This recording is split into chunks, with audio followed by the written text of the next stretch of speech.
wanafunzi tukiendelea kusoma huko hawakutoka na hii siri, hawakutoka na huu utupu kuja kuambia wengine huko kwamba yani leo Mshua leo alikuwa mbele yetu amehuzunika, yani ile mbaya, yani alikuwa very bad. Mimi na wewe, Mungu atusaidie, alihuzunika mbele yao. Ina maana alihitaji msaada, si wa fedha wakati ule, alihitaji msaada wa maombi. Maombi ni zaidi ya fedha. Maombi ni zaidi ya mavazi. Kuna nyakati mtu hahitaji fedha, anahitaji neno moja tu, atiwe moyo, aambiwe Mungu anakupenda.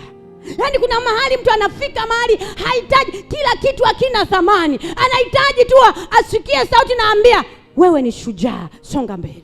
Gideoni alifika mahali pagumu, alihitaji kusikia sauti, na alipoambiwa wewe Gideoni ni shujaa, akiwa kwenye mapango anapepeta ngano, Gideoni alibaki pale. Gideoni aliinuka kutoka kwenye yale maachimo ya kupepetea ngano, akainuka akasema kumbe mimi ni shujaa. Kuna watu wanahitaji neno, watiwe moyo, wasonge. Lakini leo hatuna maneno ya kuwasonga, ndio kwanza tunawashindilia, tunakanyagia hapa. Kuna level mimi sijafika, lakini nikimuona kuna mtu level haiko juu, nasema anaendaje huyu, anapitaje huyu, nangata meno. Biblia inasema akalipowaambia, alipohuzunika mbele yao, naona ile kitu hawakufanya nini, hawakukielewa. Biblia inasema akaenda mbele kidogo, akasali, akaanguka kifudifudi, akaomba. Alipomaliza kama lisaa hivi, akarudi. Aliporudi akakuta Petro na Yohana wamechapa mwendo, wamelala. Akawaamsha, ni wazee wa kanisa vipi? Wazee wa kanisa vipi? Mnalala? Amkeni muombe, msingie majaribuni. Ombe. Hata ile sura ya huruma hawakuwa nayo, maana walikuwa wamelemewa na usingizi. Akaondoka, akarudi, akakuta ndio kwanza wamekuwa na usingizi mzito. Bwana Yesu asifiwe. Alipoona wana usingizi mzito, akafika ni kuwaamsha. Akasema wanangu, amkeni, saa imewadia, Mwana wa Adamu kukamatwa, kuwekwa kwenye mikono ya nini? Ya adui. Sikiliza sasa kilichotokea. Katikati ya wale wanafunzi akatokea Yuda na jopo. Alafu ameshatoa ishara. Alafu nilipokuwa nasoma nikasema, alafu kumbe Yesu, hawa watu walikuwa mjui Yesu. Maana aliwaambia yule nitakaye kwenda kufanya nini? Nitakaye kwenda kumbusu. Ndiye huyo. Ina maana angebusiwa nani? Yohana. Ingekuwa Yohana. Wangembusu Petro, angekuwa nani? Ina maana hawa watu walifanana hawa. Lakini akawapa ishara, nitakaye mbusu ndio huyo, mkamateni. Ndio bidhaa. Kama mnavyong'ang'anianaga nyanya sokoni. Hii ndio nyanya iliyo sasa hivi sokoni. Yule nitakaye mbusu ndio bidhaa. Nitafutwa. Akaenda akambusu. Hawa waliokuwa wanalala usingizi. Hebu tabasamu kidogo. Hawa waliokuwa kwenye jopo aliowachukua la maombi, hawa walipoona kukamatwa kwa Yesu, kwani walinyamaza? Waliingia mwilini. Walikamata, walitoa nini? Panga. Wakakata nini? Sikio. Lakini kuomba, Bwana Yesu asifiwe. Maombi, upanga mbele. Unaweza ukamcheka Petro. Hebu rudi kwenye kwako mwenyewe. Maombi yalivyo na kazi za mwilini zilivyo na nguvu. Maisha ya mwilini yalivyo. Unavyojua kupigana mwilini kuliko kupigana rohoni. Unafunga na kibwebo, unasema watanitambua, nitawanyoosha. Ulokole naweka pembeni, naenda kuzichapa. Mara ngapi umefanya vya vituko? Mara ngapi uko umetukana watu? Wanajua kwa yule mama mtukanaji. lakini hapa mikono mbele, tukufu anaingia mtumishi, lakini kumbe uko na jina nickname nzuri tu ya maana. Bwana Yesu asifiwe. Wakaenda, wanapoenda Yesu amekaribia, maadui wameshasogea, wakaamua kuchukua sikio la mtu, lakini walikuwa na muda mzuri wa kuomba. Yesu aliona yatakayojiri mbele yao. Yesu alijua, aliwashawishi ombeni na kuhuzunika kwote. Hawakumuelewa na namna yote hawakumbeba ule mzigo. Kuna majira unaweza kumshirikisha mtu, nisaidie kuomba, nina 1 2 3, akakubeba ukashangaa limeenda kwa jirani. Kwani ni mara ngapi? Ni mara ngapi umemshirikisha mtu, naomba nisaidie maombi 1 2 3, alafu nalikuta lile jambo limetoka? Ni mara ngapi? Leo tunaogopana, nikasema hili jambo pale nikilizungumza nitaaibika, nitalikuta mtaa wa 3. Tunaogopana. Ni kwa sababu gani? Watu kuomba hatupendi, hatutaki kuombeana, hatutaki hiyo mizigo. Haya, huyu alikuwa ni Yesu mwana wa Mungu, lakini alihitaji msaada wa maombi, alihitaji msaada wa watu wambebe. Sembuse iwe Victoria, sembuse iwe Krista, sembuse iwe waimbaji wa praise, sembuse iwe kiongozi wa wamama, sembuse iwe wa maaskofu, lakini huyu alihitaji msaada na hakujificha mbele yao. Mara ngapi tumesema mtuombee na mmekataa kutuombea? Mambo yakiharibika, mara ngapi mnakimbia huko nje kwenda kututukana? Hana maono. Tuombeeni ili maono yafike salama. Kama mnataka kazi ya Mungu imalike, ijengwe, iwe na misingi, ni maombi peke yake yatatusaidia. Kama unataka nyumba yako iwe bora, uwe baba wa thamani, uwe mama wa thamani, ni maombi. Hakunaga thamani ya maombi kwamba mimi baba mzima ninaomba ninalia. What is baba? Baba unahitaji kulia. Tena tukikuona baba unalia ndio tutajua yes, na watoto watalia. Jamani, baba analia, na sisi tutafanya nini?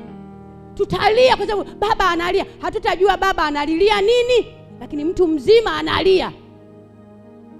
Kwa nini na sisi watoto tusilie? Nyumba ambaye baba analia, alafu sisi kama baba halio nyumba na watoto hawatalia watalia kupitia wapi? Wakija hapa nyumbani, kanisani, wakikuta tunalia wanasema kumbe tunaliaga wapi? Kanisani. Nyumbani hawajai kuona kulia. Kama wanangu tukae hapa tuombe, tulie, hawaja kuona nyumbani. Watajifunza kulia wapi? Yesu mbele ya wanafunzi wake alihuzunika. Nyinyi wazee wa kanisa, sio wazee wa kanisa kukaa hapa mbele hapa. Majukumu mlio nayo hapa ni makubwa. Yesu aliwabeba wanafunzi waliokuwa mbele yake. Mmekaa hapa mbele mnaangalia madhabahu, mnaombeaga huku madhabahuni. Mwisinzila utulo ipa. Mnafikiri ndio kazi? Mtadaiwa. Walimtelekeza Yesu. Tuombe. Mzee Obadia ndio kwanza amelemewa na usingizi. Yesu omba mzee Obadia hajiwezi. Tuondoke. Walipoenda mbele, walipomuona Yuda mwenzao, mbona huyu ni jamaa yetu, sio mwanafunzi mwenzetu? Obadia kisu kuomba. Bwana Yesu asifiwe. Mbona hivi vitu vipo? Mbona mlipambana? Kwani ni leo mmepambana? Hebu kumbukeni ile vita mlipambanaje? Mbona mlipambana? Mimi niliona mliomba. Mbona mkuomba mkasema anatuchezea huyu mwanamke, anatuchezea? Tutabeba na tuelekea Kanaani. Na manondo mnapita barabara, magari yamesimama, tuelekea Kanaani. Mlikuwa mnaelekea Kanaani, mlikujua kwa Kanaani wapi mlikokuwa mnaenda? Hamkujua Kanaani ipi tunaenda. Bwana Yesu asifiwe. Acheni kuzingua. Maombi ni kila kitu. Maombi ni kila kitu. Yesu alihitaji msaada wa maombi. Kuna mida mtu anaweza kanyamaza, yaani nimemuona, yaani hata sijamuelewa, kumbe ana huzuni nyingi kiasi cha kufa. Alafu msijue situation anayopita. Alafu mtu mwingine anapita kwenye majira magumu, mtu mwingine anamwambia, hivi wewe mbona sikuoni ibadani? Hivi una maana gani kuja kutokuonekana ibadani? Unajua wewe ukiacha kusali utakufa. Kumbe hakuhitaji hilo neno wakati huo. Ana huzuni nyingi kiasi cha kufa. Alihitaji asikie neno la watu wamtie moyo. Hebu turudi kwenye nafasi. Kweli kanisa la Mungu hili zaidi ya watu 60, alafu hakuna mwenye mzigo wa maombi. Idara ya maombi hatuna. Mungu atatuhukumu. Mungu atatuhukumu kwa sababu maombi ni idara mama. Makanisa mengi hayana idara ya maombi. Watumishi wa Mungu wanajibeba wenyewe. Watumishi wa Mungu wanajiombea wenyewe.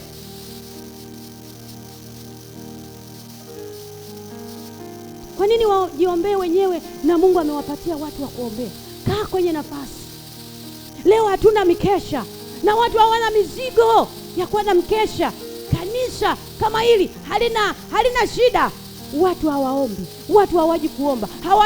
Niende nikaombe, hakuna muda. Kukesha hakuna muda, lakini una matatizo na unategemea mchungaji. Ndio maana wachungaji tumekuwa wasanii. Hatuhitaji maombi yenu, lakini tunawaaminisha mtuamini sisi. Na ni ukweli hatuwaombei. Mtu ana watu 200 na 2000 anawaombeaje? Tuseme tu achana na 2000, 200. Watu 200, wewe unaamini mimi nakuombea? Tuko sisi wachache hapo. Unafikiri nakuombea? Nitakubeba vizuri kama unavyoweza kujiombea mwenyewe. Bwana Yesu asifiwe. Jina la Bwana Yesu libarikiwe. Kanisa limekufa. Kanisa halina uhai. Kwa sababu gani? Unapoona watu hawaombi wala yeye mwenyewe haji ya Mungu. Kazi ya Yesu msalabani kukuokoa, si kwa ajili ya kusema pokea magari uende Ulaya, pokea magari umwagie wenzio maji. Sio hiyo. Kazi ya Yesu ni kumtumikia Mungu. Hebu tuombe ili ufalme wa Mungu uwe na nguvu. Leo tunapambana, ufalme wa Mungu umechoka kwa sababu hatuna majeshi ya maombi. Waombaji hatuna. Wanaenda siku mbili, watakapojua ni akina fulani waombaji, kuna watu wanainuka, wanawapiga, wanawasema, wanawavunja moyo, wanawasambaratisha. Tutadaiwa. Kazi ya Mungu inahitaji watu mashujaa. Musa akamwambia Joshua, nitafutie watu mashujaa ili wakafanye nini? Waende vitani.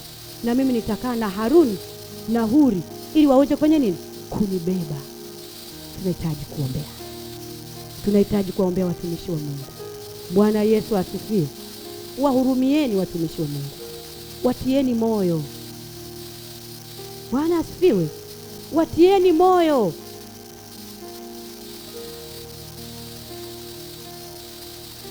Pokeeni maelekezo kutoka kwa watumishi wa Mungu. Usishindane na watumishi wa Mungu. Pokeeni maelekezo kutoka kwa nini? Kwa watumishi wa Mungu. Niandikie Waebrania 13:17. Waebrania 13:17. Petro wa kwanza 2:18. Hapa pana maandiko kibao. Waefeso 6 mstari wa kwanza. Efeso 6 mstari wa kwanza. Anasema enyi watoto wadogo watiini wa nini? Katika nani? Alikuwa anawaambia akina nani? Precious. Tunalibebaga ili andiko, tunawaambia watoto wa makariri akina Joshua haya.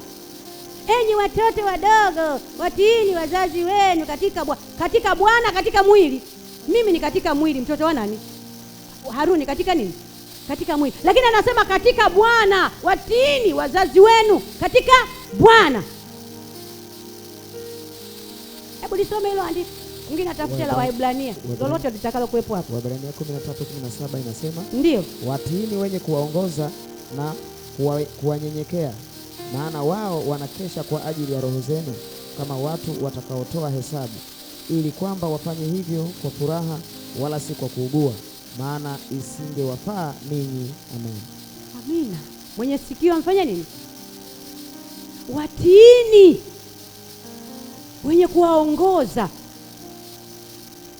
kwa sababu hao ndio watakaotoa hesabu kwa ajili ya kwako. Lakini leo hatuna utii. Maelekezo yanaweza yakatoka hapa na hakuna mtu akayaelewa, hakuna mtu akasikiliza chochote, wakaondoka. Kwa sababu gani? Wote sisi ni kambale, sisi ni kambale, wote tuna roho, wote tunanena kwa lugha, wote Mungu anasema. Sasa kama Mungu anasema, Mungu anaongea na wewe, unawezaje kumsikiliza mchungaji wako na unasema mchungaji amepoa? Mbona na mimi jana roho alinionyesha, mbona na mimi jana roho alinisemesha? Tumekuwa makambale watu, mtoto kambale, mzima kambale, hakuna anayeeleweka. Lakini mimi natamani nikwambie, ukitaka kufika viwango vya mbali, watii wenye kuongoza. Wanatopewa maelekezo kwa ajili ya kazi ya Mungu, kwa ajili ya maisha ya mtu, kwa ajili ya moja so.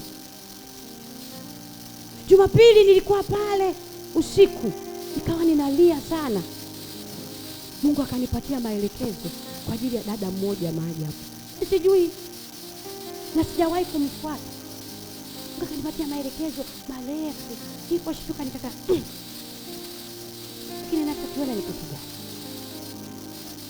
Jumapili yake nikamwambia, mchana wake nikamwambia, hata kama unajiamini sana, inawezekana unajiamini kweli, unaomba, unafanya vizuri, unafunga sana, naomba, lakini kuna vitu unapaswa kumshirikishe kiongozi wako. Sababu Mungu amenionyesha roho ya kiburi ndani yako mbaya sana. Sasa hii itakuchelewesha katika vitu hivi. Kuongea naye mambo mengi, akanyamaza tu, akatilia. Sema Mungu anisaidie. Kaambia na mimi nimeongea kwa kifupi, lakini ilinishangaza. Ile taarifa ilinipa wakati ninaweza nikawa na mtu wa design hii hapa ndani. Mbona hii ni hatari sana? Na mara nyingi tukisema tuombe, huwa simuoni. Jamani tufunge, huwa simuoni. Ila kwenye ratiba zake namuonaga yeye peke yake. Yaani nyinyi mnamaliza ratiba zenu, alafu yeye mnaanza kuona ndio anakuja. Mara nyingi nimekuwa nikikiona hicho kitu. Sasa siwahi kutilia maanani. Nilipopokea hii message, nikasema na kitu hakijakaa sawa. Mungu atusaidie. Usiwe hivyo. Watii wenye fanya nini? Wenye kuwaongoza. Hebu nisomee hiyo Efeso. Tuichanganue tu kidogo.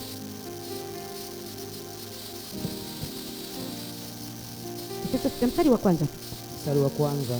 Neno la Mungu linasema, enyi watoto, watiini wazazi wenu katika Bwana. Watiini wazazi wenu katika Bwana, maana hii ndiyo haki. Amen. Na hii ndiyo haki. Jamani, mafanikio yamefichwa kwenye mtii. Mtoto mtii nyumbani anapokea vingi. Unapoweza kumtii na kumheshimu mtumishi wa Mungu, Mungu anafurahi kwa ajili ya wewe. Unaweza ukapata vitu. Mungu anaweza hata hujaomba, Mungu anaweza kukutendea mambo mazuri. La mwisho, tumeitwa, tumeaminiwa na Mungu tufanye kazi. Tumeitwa, tumeaminiwa na Mungu tuifanye kazi ya Mungu. Wewe unapaswa kuwaelewa watumishi wa Mungu, kwamba hao watumishi wa Mungu wameitwa.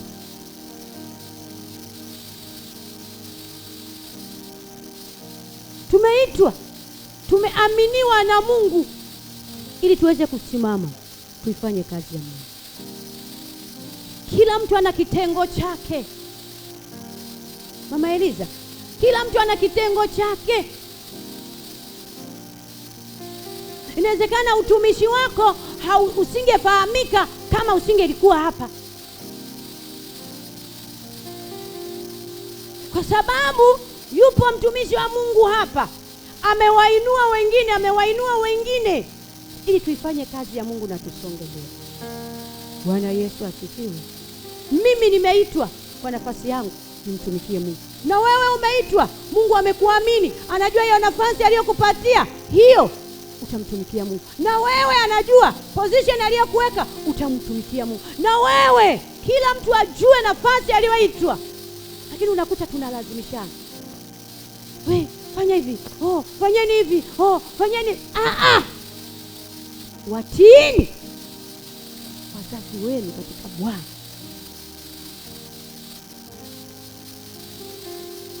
Anawaambia watu wazima, sio akina Ebeneza wawatii wazazi wao. Hapana. Kanisa, wazee wa kanisa, mashemasi wawatii wazazi wao katika Bwana. Hata kama nina kamwili kadogo, Mungu amenipatia hii nafasi ya heshima. Amenipatia tu hii thamani. Nikiongea unitii basi, kwamba ameongea mtumishi wa Mungu, ili tuweze kusonga na kuifanya kazi ya Mungu. Amesimama shemasi, ameongea, Mungu amemuinua kuwa shemasi. Mheshimu, kwamba anayezungumza ni kiongozi, ngoja nimtii, ninyenyekee. Amesimama mzee wa kanisa, kila mmoja kwa nafasi yake na kwa utukufu wake, ili kuijenga na kuifanya kazi ya Mungu iwe na kishindo kikubwa kwenye malango ya adui. Bwana Yesu asifiwe. Huwa tunashindwa kwa sababu tunaanza kupigana wenyewe. Baada ya kumpiga Ibilisi tunapigana. Ndipo ambapo shetani ametuweza. Yaani tunaweza tukaanza kupigana, tukapiga, baadaye sisi wenyewe tukageukiana, tukaanza kupigana. Tukianza kupigana, tunampa adui nafasi ya kutupiga kirahisi. Lakini nikuombe, tukishikana pamoja kama mwili wa Kristo, tukabebeana mizigo, tumeitwa, tumeaminiwa, tufanye kazi ya Mungu, ili siku moja Mungu akatulipe kwa kazi hii tunayofanya. Bwana Yesu asifiwe. Na wewe, niseme na wewe unayekuja nyumbani mwa Mungu, hata uelewi wewe ni mamalia au ni animal au amphibia. Yaani uelewi kwenye haya makundi matatu, uelewi kwamba wewe ni nani.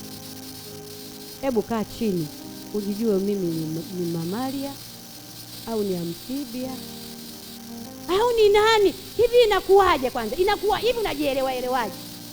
Wewe ni wa jinsia gani? Hivi ni mee ni ke? Hata uelewe, ukiulizwa hivi wewe viki nini, anaambia mimi sijui ni mee, mimi si ni ke. Yaani uelewe hata jinsia. Fika mahali ujielewe utumishi wako upi Bwana amekutia. Simama hapo, hata kama ni mdogo kama punje ya radadi. Huo kupitia huo umesimama kwenye nafasi, Mungu atakubariki sana.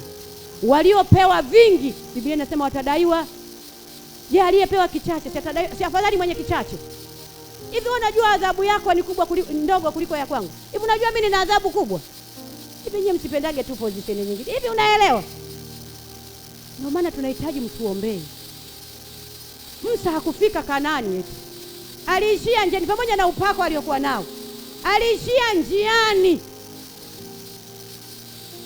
Pamoja na upako aliokuwa nao, pamoja na nguvu alizokuwa nazo.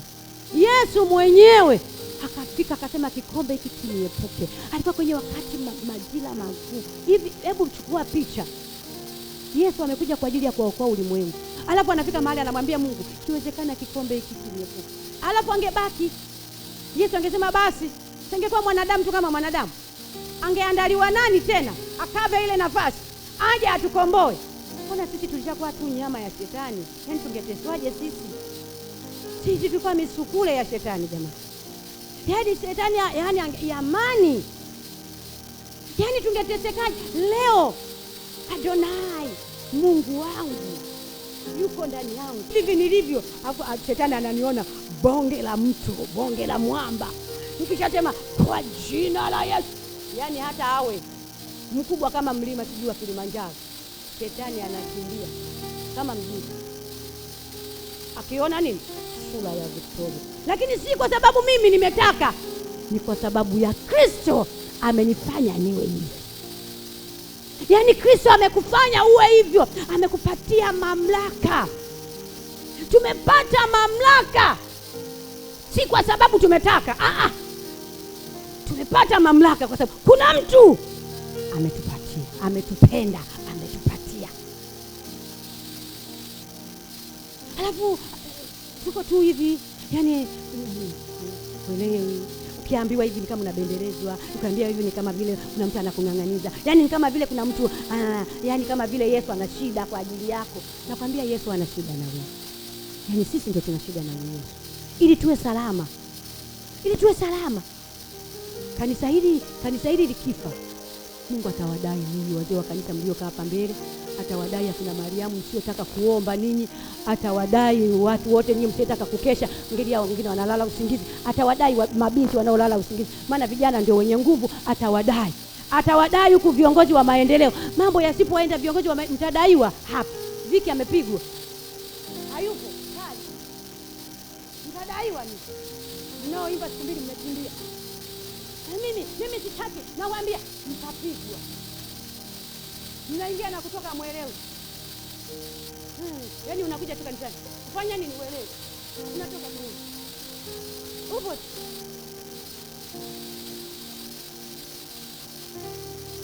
Wewe ni nani ke?